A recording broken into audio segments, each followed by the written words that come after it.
After discovering the first T-shaped pillar buried at the site, he soon found more of these massive structures. Göbekli Tepe hadn't been found, none of this would have happened.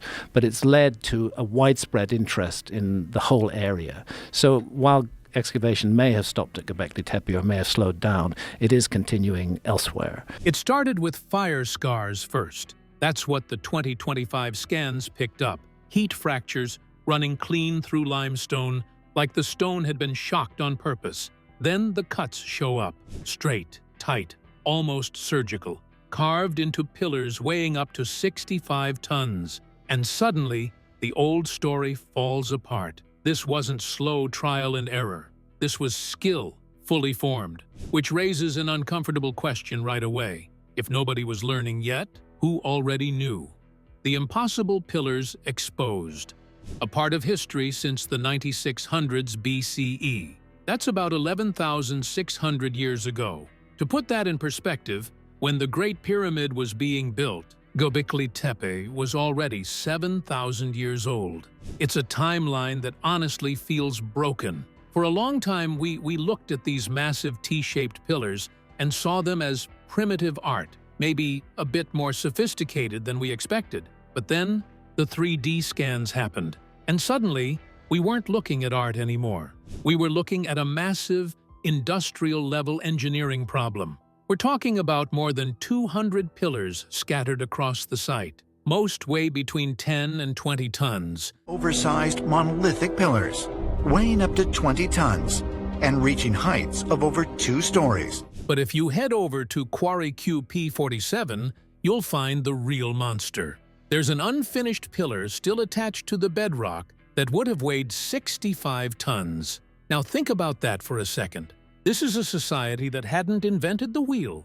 hadn't domesticated animals for transport, and supposedly only had flint tools. Yet, they were quarrying and moving blocks that would challenge a modern construction crew. But the weight is actually the easy part to wrap your head around. The real shock comes from the precision metrics revealed by the scans. We're seeing 2 to 3 millimeter precision cuts with sub-millimeter deviation across surfaces that are meters long. It's the kind of work you'd expect from a CNC machine, not a nomad with a rock. Just mentally compare those cuts to a modern workshop tolerance for a second. If you asked a professional mason today to achieve that level of flatness using only stone tools, they'd think you were joking. The precision is literally industrial.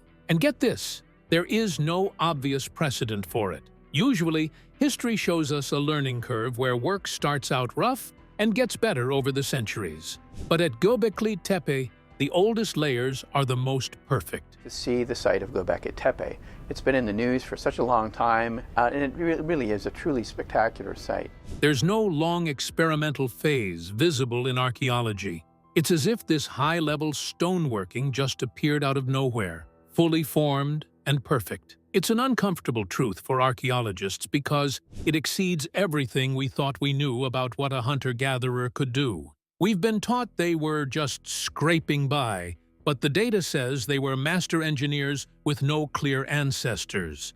But if basic flint and muscle weren't enough to reach this level of surgical precision, what was? What if the secret wasn't a sharper tool, but a technical hack involving extreme heat that shouldn't exist for another 5,000 years? Fire and precision. Scan secrets. So, remember that mention of heat from earlier? Here's the thing. Limestone is incredibly tough to work with using just flint, but it has a specific physical weakness. If you heat it to between 400 and 600 degrees Celsius and then immediately hit it with cold water, it doesn't just shatter into a mess. It fractures with almost surgical precision. Recent chemical analysis and 3D scans have actually confirmed scorch marks and specific mineral changes on the pillars that prove this wasn't some accidental brush fire. These people were using thermal shock as a primary engineering tool. Now, think about the timing. They likely did this during the wet season when the limestone was naturally saturated with groundwater. When you hit that damp stone with intense, controlled heat, the internal steam pressure helps pop the stone away from the bedrock. It's brilliant, honestly, but it also raises a massive technical red flag. How do you maintain a consistent 600-degree fire across a massive quarry without a single modern gauge? If the fire gets too hot, you turn the limestone into quicklime, and it literally crumbles. If it's too cool, nothing happens. They were hitting a Goldilocks zone of temperature control that we usually associate with much later industrial kilns. And here is where the labor reality starts to get a bit overwhelming. Back in 2017, a team in Germany tried to replicate this. They got 6 professional masons to try and carve a half-scale 5-ton pillar using the tools we assume were available back then. It took them 8 weeks of back-breaking work just to finish that small one.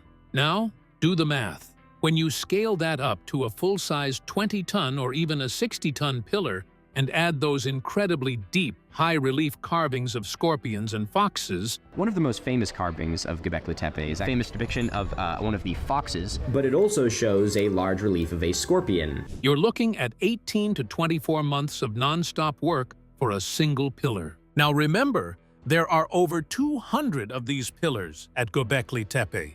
That is centuries of work for a massive team of specialists. But wait, it gets weirder. We haven't found any evidence of permanent villages or large-scale farming nearby to feed these thousands of workers. It's like having a massive tech startup with hundreds of employees in the middle of a desert with no supply chain and no cafeteria. It just shouldn't work. But let's look at the brain behind the site. Recent AI-driven scans of the site's geometry have uncovered something that honestly feels like a glitch in history. Researchers used algorithms to map the spatial relationship between the enclosures, and they found that the center points of the 3 oldest enclosures form a nearly perfect equilateral triangle. We're talking 19 meters on each side, with less than 30 centimeters of deviation. The scans are so precise that they have an RMS registration error of less than 4 millimeters. That level of architectural planning means they weren't just vibing and building as they went. They had a master blueprint before the first fire was even lit. And here is the most uncomfortable truth of all. The skill didn't evolve. It degraded. Usually, in archaeology, you see things start rough and get better. Here, the earliest layers from 9,600 BCE are the most perfect, the most massive, and the most precise.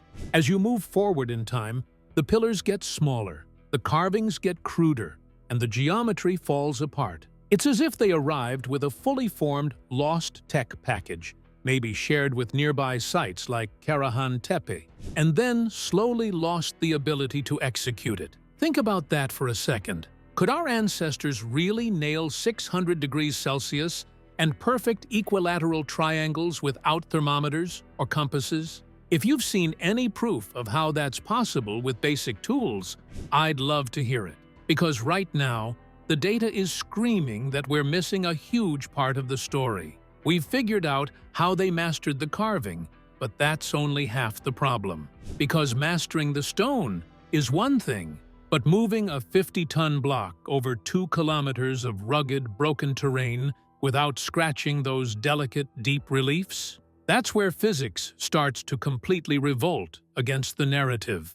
Transport enigma. No scan solves. This is where the physics of the site starts to feel like a suggestion rather than a law. The standard explanation you'll hear is that they used wooden sledges, rollers, and maybe 300 people pulling in unison to drag these blocks from the quarry to the hilltop. On paper, sure, that works. But when you look at the 3D scans of the pillars themselves, you run into a massive paradox. Most of these T-pillars have high-relief carvings, foxes, lions, and scorpions, that stick out 5 to 10 centimeters from the stone.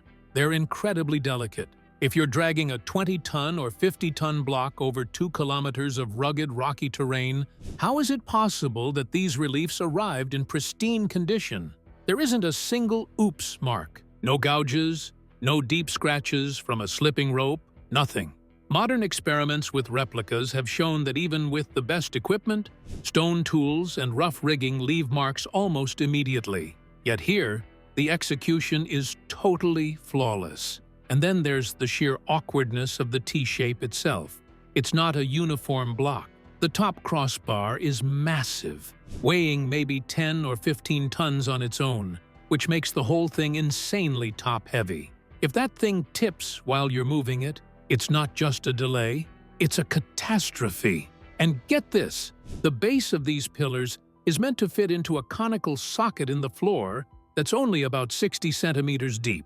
The balance required is just mind-blowing. But wait, it actually gets weirder when you look at the timeline. New analysis of the weathering patterns on the limestone in the quarries shows something that completely breaks the traditional narrative. The stone was actually quarried and left exposed to the elements for 100 to 300 years before it was ever moved and installed in the temple enclosures. Think about that for a second. That means generations of people were looking at these finished pillars just sitting in the quarry, waiting for a temple that hadn't been built yet. It suggests a level of multi-century planning that we usually only attribute to the most advanced civilizations in history. Now, recent ground-penetrating radar has confirmed there are at least 20 more of these enclosures still buried underground. And we're seeing the exact same tech at nearby sites like Göbekli Tepe. 65 feet long. We're in the Neolithic, we're in the Stone Age. There's not supposed to be 65-foot-long rooms. This wasn't a one-off miracle. It was a regional industry. But if they weren't dragging them on rollers, what were they doing? Do you think these were heirloom pillars, carved by ancestors and stored for centuries? Or is there a rigging technique we're just too modern to see? Because here's the thing. Getting them to the site is just the prologue. Standing them up without a crane is where the real danger starts. What kind of rigging were they using that left no trace in the bedrock, but flipped the laws of physics? Erection, decline, buried truth. So you've somehow managed to move a top-heavy, 20-ton T-pillar 2 kilometers across a rocky plateau without scratching the delicate carvings. Now comes the part that would give a modern site manager a heart attack. You have to stand it up. This is where most of our conventional theories about ramps and ropes start to completely fall apart. Here's the thing. To stand up a stone that massive and that top-heavy, you need an incredible amount of leverage. Normally you'd think, okay, just build a ramp. But if you slide a 20-ton pillar down a ramp, the momentum alone would snap it like a twig when it hits the base, especially since it's designed to fit into a tiny 60-centimeter deep socket. And ropes? In 9,600 BCE, you're dealing with natural plant fibers. To pull a T-pillar upright without it toppling over and crushing everyone. Archaeologist Klaus Schmidt visited the site and began digging. They realized what was really at this site. You'd need massive counterweights and anchor points.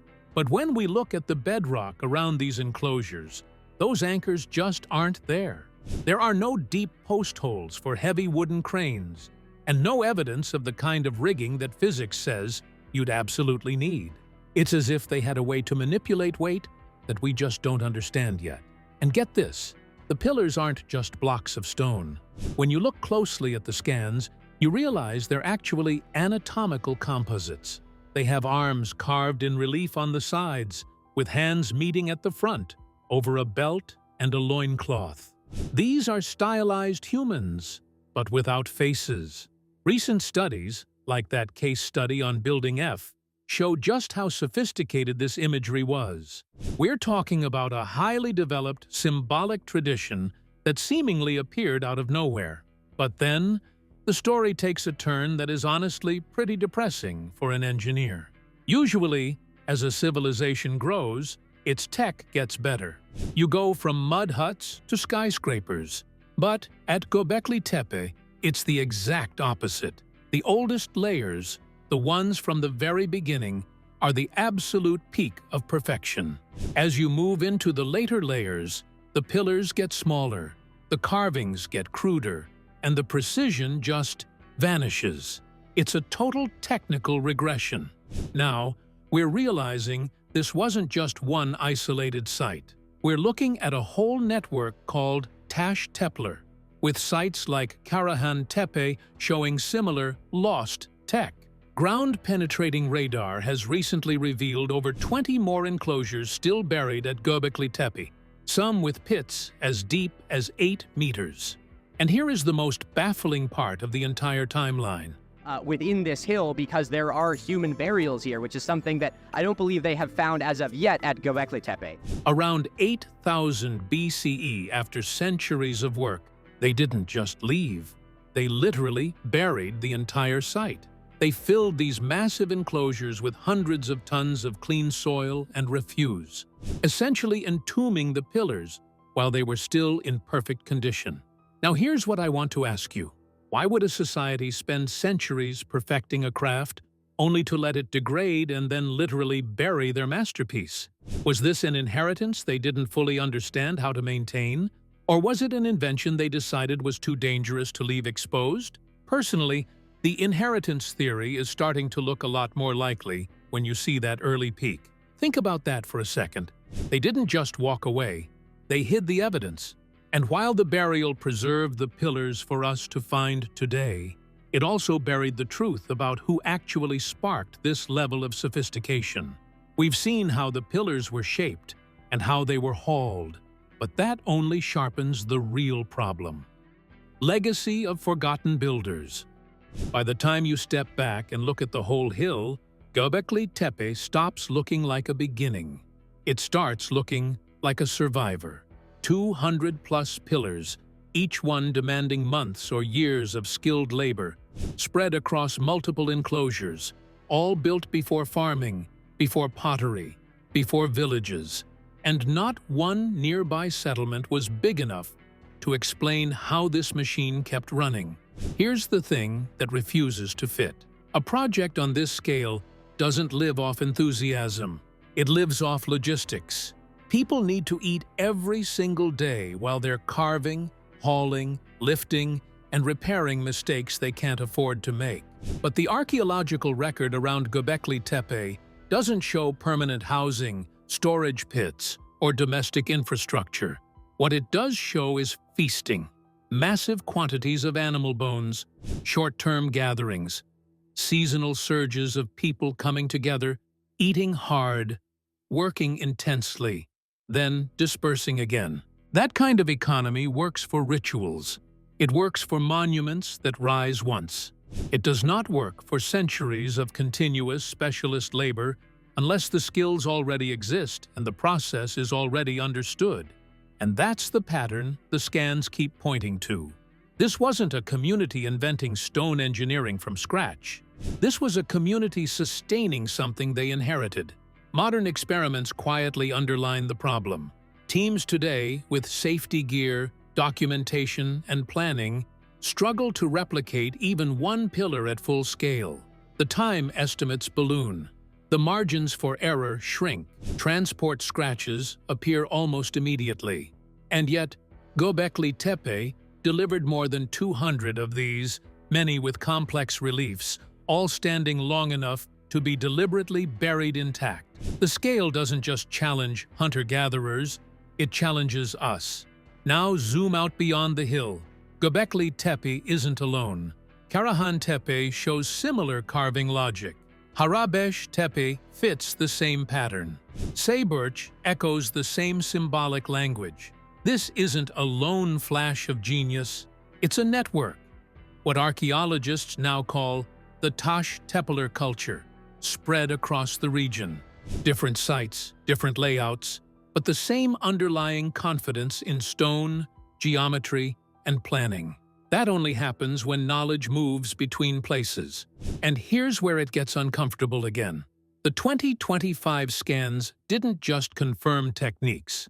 They exposed timing, quarry weathering, early precision, later decline, intentional burial. All of it points to a culture operating after its peak, like reading the final chapters of a book where the best ideas were written earlier, somewhere else. Some researchers cautiously explore astronomical alignments in the enclosures, orientations that may track solstices or stellar positions. It's debated, and it should be. But even the debate itself matters. Nobody argues about alignments at random campsites. These structures invite questions about cosmology because they're built with intention at every level.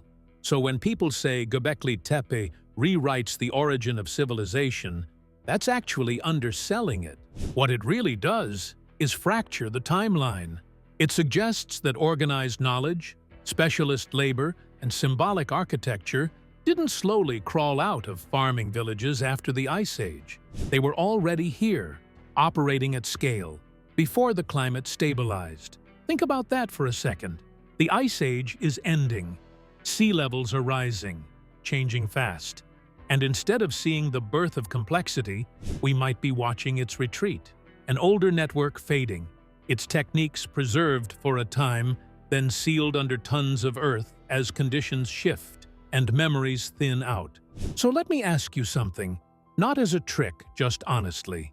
Does this flip how you think about human origins?